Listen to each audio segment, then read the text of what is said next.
নমস্কাৰ মই কষ্টুৰিমা উচ্ছেদিতৰ কাষত থিয় দি ভুল কৰিলে নেকি অখিল গগৈ উচ্ছেদিতক লৈ ৰাজনীতি কৰিছে নেকি অখিল গগৈৰ ৰাজনৈতিক স্থিতি কি বিৰোধী ঐক্যত অখিল গগৈৰ ভূমিকা কি একেইটা হৈছে শেহতীয়াকৈ ৰাজ্যৰ সচেতন মহলৰ মাজত বহু চৰ্চিত প্ৰশ্ন একমাত্ৰ ৰাজনৈতিক নেতা হিচাপে ধুবুৰী গোৱালপাৰাক উচ্ছেদিতৰ কাষত থিয় দিছিল অখিল গগৈ আজি লখিমপুৰৰ উচ্ছেদিতৰ কাষলৈ গৈছে ৰাইজৰ দলৰ বিধায়ক গৰাকী গুণগুণ চেতিয়াৰ পথাৰত ভুই ৰুইছে অখিল গগৈ কিন্তু অখিল গগৈৰ এই সমস্ত কৰ্মকাণ্ডক লৈ ৰাজ্যজুৰি চলি আছে তীব্ৰ চৰ্চা অখিল গগৈৰ ৰাজনৈতিক স্থিতি আৰু বৰ্তমানৰ চৰ্চাক লৈ সামাজিক মাধ্যমত কেইবাগৰাকীও বিশিষ্ট ব্যক্তিয়ে আগবঢ়াইছে নিজৰ মতামত বিশিষ্ট অভিনেতা নিৰ্দেশক তাপস তৰুণ শইকীয়াই অখিল গগৈক লৈ লিখিছে এনেদৰে অখিল গগৈৰ চৰিত্ৰৰ ওপৰত প্ৰশ্ন কৰা বন্ধ কৰক অখিল গগৈদেৱৰ ৰাজনৈতিক আদৰ্শক লৈ মোৰ ক'ব লগা নাই মই তেওঁৰ অনুগামী বা সমৰ্থকো নহয় চৰকাৰী ন্যায়সংগত উচ্ছেদৰ বিৰোধিতা নকৰো কিন্তু সেই সম্পৰ্কে মোৰ ধাৰণা মই আগৰ এটা পোষ্টত উল্লেখ কৰিছো কিন্তু উচ্ছেদিতৰ চকুপানী দেখি হাঁহি দেখুৱাবোৰৰ বাবে মোৰ ওচৰত মূল্য নাই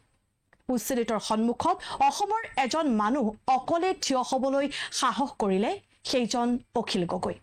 বাকিবোৰে কি ক্ষতি হ'ব কি লাভ হ'ব ভাবি থাকোতে বহুদিন পাৰ হ'ল বহুতে তাত মুছলমানৰ চকুপানী দেখিলে বহুতে আকৌ বাংলাদেশী বুলিয়েই কৈ আহিছে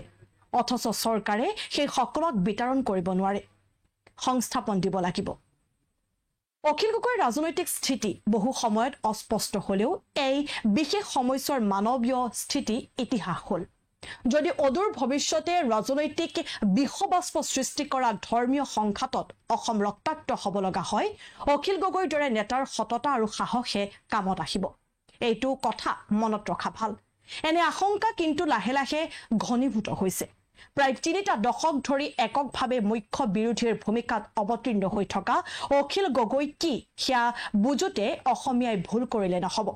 এনে নেতা ভাৰতৰ বৰ কম সংখ্যক ওলাব ক্ষমতাৰে শক্তি দেখুওৱা নেতা ভাৰতত বহুত আছে কিন্তু নিচেই সীমিত ক্ষমতাৰে বা ক্ষমতাবিহীন অৱস্থাটো সকলো নিপীড়িতৰ কাষত থিয় দিয়া মানুহজন অখিল গগৈ আজি নিপীড়িতজন মুছলমান হোৱাৰ বাবে বহুতৰ গা পুৰিছে বেদখলৰ অপৰাধ হয়তো কিবা পৰিস্থিতিত তেওঁলোকে কৰিছে তাক চৰকাৰ বা ন্যায়ালয়ে বিচাৰ কৰিব কিন্তু ঘৰখন হেৰুৱাই পোৱা কষ্টক দেখিছো হিন্দু মুছলিম হোৱাৰ আগতে যিবোৰে নিজক মানুহ বুলি ভাবে তেওঁলোকে অন্তত হাঁহিব নোৱাৰে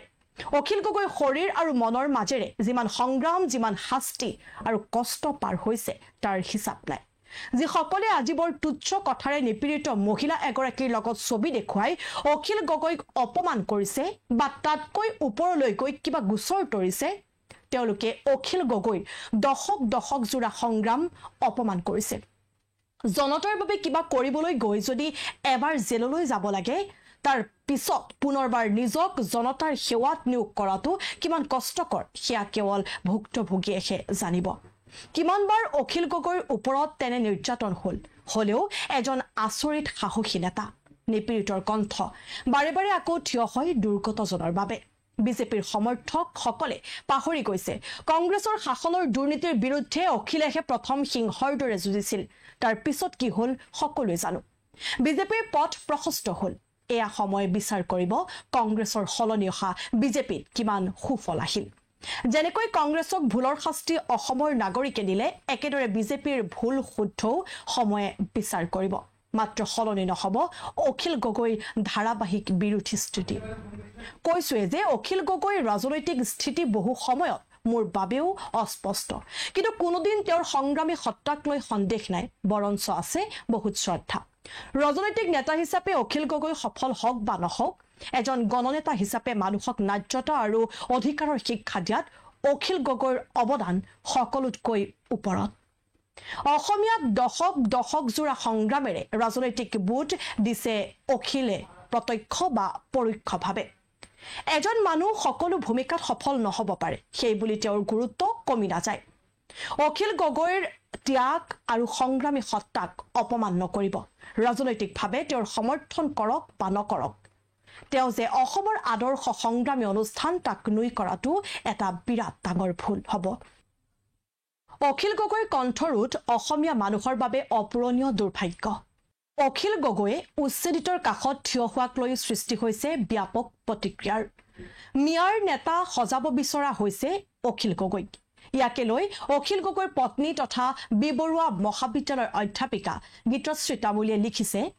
উচ্ছেদিতৰ বিষয়ে দুখাৰিমান লিখিবলৈ মন গ'ল 2002 চনত গোলাঘাটৰ টেঙানীত হোৱা উচ্ছেদ আৰু তাৰ লগত জড়িত কিছুমান কথা মনলৈ আহিছে